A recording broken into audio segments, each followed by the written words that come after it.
Now we'll move on to the next topic, and that is meaning of numbers having index in the rational form m upon n. So the index is going to be in this format, okay, in the ratio format, and which number, or which, now here we have taken the letter, so which number denotes what, we'll see that.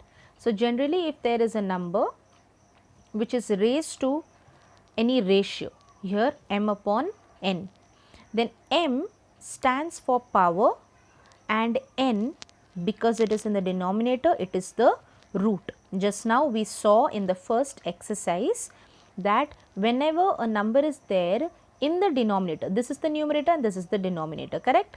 In the index form, when there is a numerator and denominator, the denominator always stands for root, okay? So how do we read this number? We read it like this: mth power of nth root of a, okay, mth power of nth root of a. Or if I want to write root ahead and power afterwards, then it can be written like this: nth root of mth power of a. That doesn't mean you write n above and m below, that will go wrong. Why? Because let root be written afterwards or in front, wherever it is written, but root will always come in the denominator. So here you have in this way. Now I have written one number, for example 75 raised to 7 upon 2, okay. So here what is happening? This is your power and this is your root. Always the number in the numerator is the power and the number in the denominator is the root, okay.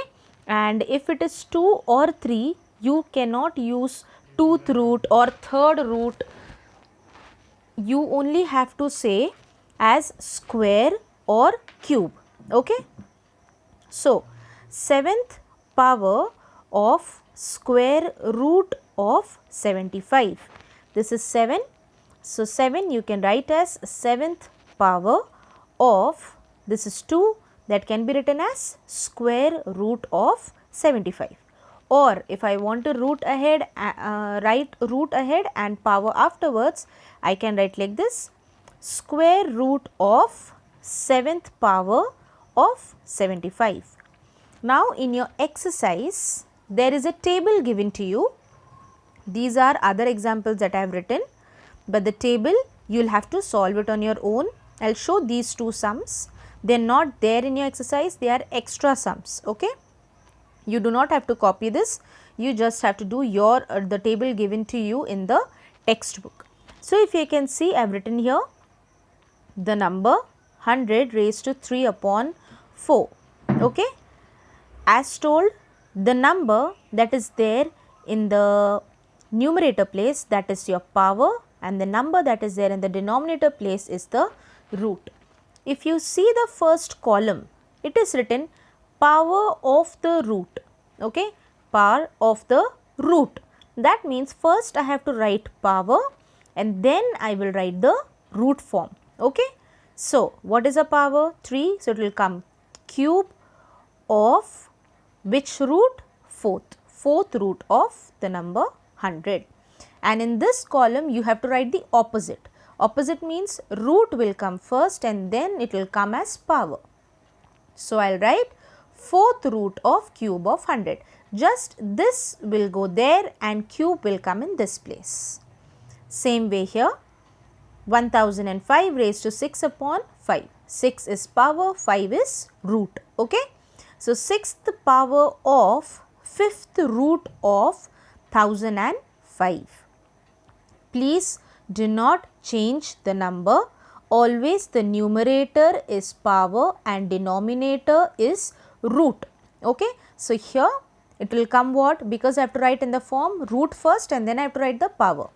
But because I am writing root first, that doesn't mean that I will write 6th root. No, root is always in the denominator. So even if I am writing it ahead, it will be 5th root only, because 5th is the root here. 5th root of, and 6 stands for power, 6th power of 1005. Here I have written something, that is 2 you have to use the word square, and 3 you have to use the word cube. Now in your second section, if you see, you have to write the numbers in the form of rational indices. Okay? So, the sentence is given to you, but you have to write in the form of a rational index. So, what is written here? 9th power of cube root of 81. So, 81 is the main number, and that has to be written as, what is power? Power always comes in the numerator and the root always comes in the denominator. What is the root? Cube is the root, so that means it is 3. So, this will become 81 raised to 9 upon 3. The next one that I have written is square root of 8th power of 100. So, my number is 100, okay, because root is square, root comes in the denominator. I want to see what is the power. Power is 8. So, I will write raised to 8 upon 2. Why upon 2? Because though root is written in front, still root always comes in the place of a denominator. So, 100 raised to 8 upon 2.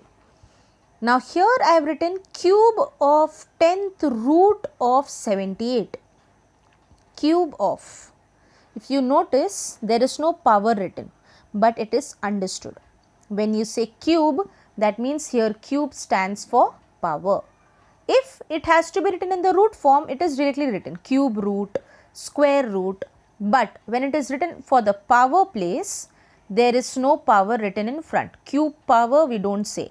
We don't say cube power or square power, we don't say that. Okay, but cube root, square root we do say that, but cube power we don't say. So, here what is the number? 78 raised to, what is the power? The power is cube upon, what is the root? It is 10. So, 10th root, that will come in the denominator place. Now, for this number, example 158 square of 6th root of. So, you know root always comes in the denominator and this will come in the power. So, square stands for 2 upon 6th root means upon 6. In this way, you have to solve the sums for the first section in the table format, and for the second section you just have to write the numbers. But these are not the sums, these are just extra sums which I have given.